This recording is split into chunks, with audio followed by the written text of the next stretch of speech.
इस पिच की सबसे खास बात पता है क्या थी? उनकी फाउंडर। वरना बिजनेस में शायद लॉजिकली कोई मोट नहीं था। तो क्या जो अमन ने स्टार्टअप में पैसे लगाए वो वेस्ट थे? क्या सिनेमन किचन कभी बड़ी स्नैकिंग ब्रांड या फिर बेकरी बन भी सकती है? सच बताऊं तो ये पिच देख के मजा तो आया। मैंने कई इन्वेस्टर्स के इंटरव्यूज देखे एंड वहां से ये सीखा है कि वो फाउंडर्स पर इन्वेस्ट करते हैं, क्योंकि स्टार्टअप्स क्विक पैवट करते ही हैं till they finally have great differentiation and वो प्रोडक्ट मार्केट फिट बना पाते हैं। लेकिन अगर फाउंडर ग्रोथ माइंडसेट का है एंड विजन है, एक्शन है, तो the startup is worth investing in. और यही देखने को मिला हमें शार्क टैंक के डिफरेंट एपिसोड्स में भी। लेकिन प्रियाशा सालूजा मैम ने ना ही बस सिखाया कि राइट पिच कैसे करनी है, बल्कि शार्क अमन गुप्ता को कन्वर्ट भी कराया एट अ ग्रेट वैल्यूएशन। आज इस वीडियो में बहुत कुछ नया है। पहले पिच एनालिसिस, फिर deal analysis, business problem and recommendation. Pitch started with a story having emotions in it. खाना बनाना और खाना खाना मेरी पूरी पर्सनैलिटी है। पर जब मैं 13 साल की थी मुझे पता चला कि मुझे PCOS है और मुझसे मेरी फेवरेट हॉबी छीन ली गई। जिसके बाद प्रॉब्लम बताया। अब हेल्दी खाना टेस्टी ना हो तो हम पंजाबियों का काम कैसे चलेगा?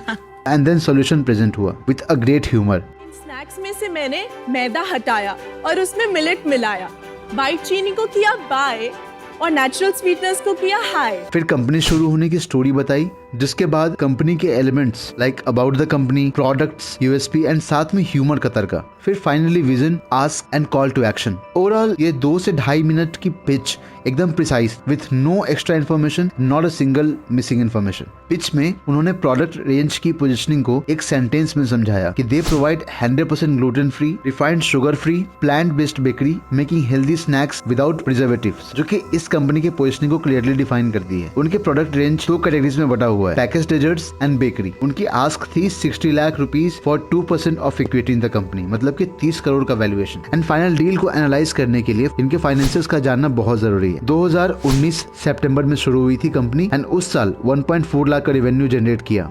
2020-21 में 12.5 लाख, 21-22 में 25 लाख, 22-23 में 82 लाख और 23-24 में they were expecting around 6 crore rupees, जिसमें से नॉन फेस्टिव सीजन का जो सितंबर तक का रेवेन्यू था वो ऑलरेडी 1.3 करोड़ टच हो चुका है। और जैसा कि फाउंडर ने कहा कि वो 30% प्रॉफिट मार्जिन पर ऑपरेट करती हैं, मतलब कि इस साल 1.8 करोड़ का प्रॉफिट करेगी द सिनेमन किचन। वैल्यूएशन निकालने के लिए बहुत सारे फैक्टर्स होते हैं, बहुत सारी टेक्निक्स होती हैं, लेकिन शार्क टैंक के deals normally revenue and earning multipliers के टाइप के ही दिखे। आस्क्ड वैल्यूएशन टोटल रेवेन्यू का 5 टाइम्स था और अर्निंग्स का approx 15 times. And final deal हुई शार्क अमन की तरफ से 60 लाख यानी कि 60 lakh for 5% equity at 12 crore valuation, मतलब कि प्रॉफिट का 6 टाइम्स और रेवेन्यू का डबल। डील काफी फेयर भी लगी क्योंकि उसके साथ शार्क अमन का टैग भी लग गया, जो कि मार्केटिंग जीनियस है। ये एक ऐसा बिजनेस है जिसे हम और आप जैसे लोग भी खड़ा कर सकते हैं इजीली, एंड इसीलिए इस बिजनेस को एनालाइज करना बहुत जरूरी है ताकि आपको कुछ मदद मिल सके। प्रोडक्ट्स तो हमने देख लिए, जिसमें 25% सेल्स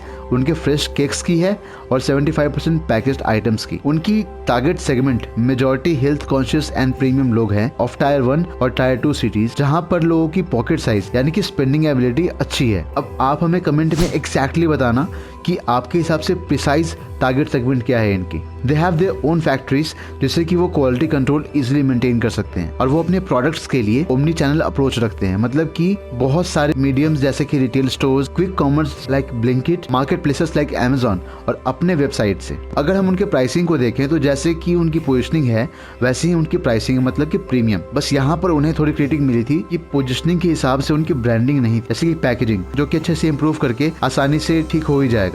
और क्योंकि ये प्रीमियम ब्रांड है तो इसलिए प्रॉफिट मार्जिन भी अच्छी है, और उससे भी अच्छी बात यह है कि ये एक कैश काउ बिजनेस है अगर ढंग से लोगों को लॉयल बना लिया जाए तो, और लोग इनके प्रोडक्ट्स खरीदें। इसीलिए उन्होंने लोअर एंट्री पॉइंट वाले छोटे प्रोडक्ट्स भी रखे हैं, which is a very great move. इस 70,000 के स्नैकिंग मार्केट में हेल्दी स्नैकिंग जो कि लगभग 15% की है, मतलब कि 10,500 करोड़ की मार्केट है, जहां स्नैकिंग इंडस्ट्री 10% CAGR से हर साल बढ़ रही है, वहीं हेल्दी स्नैकिंग अकेले 20% के CAGR रेट से बढ़ रही है। यानी इससे ये साबित होता है कि हेल्दी स्नैकिंग इंडस्ट्री में अपॉर्चुनिटीज बहुत सारी है, और अभी फिलहाल इस नीश में इंडिया में उतने ज्यादा नोन प्लेयर्स नहीं है, तो हर साल हम 2x का ग्रोथ इजिली एक्सपेक्ट कर सकते हैं। बस मेजर हमें कुछ प्रॉब्लम्स दिखे जो हैं बड़े प्लेयर्स की एंट्री, लोकल बेकरीज जो कि रीजनली बहुत फेमस होते हैं उनसे कंपटीशन, प्राइवेट लेवल्स और बड़े प्लेयर्स से पैकेज्ड फूड में कंपटीशन, एंड ये सारे खतरे तब आएंगे जब वो देखेंगे कि मार्केट कंजम्पशन के लिए ऑलरेडी तैयार हो चुका है। एक बहुत इंपॉर्टेंट चीज़ जो मुझे अच्छी लगी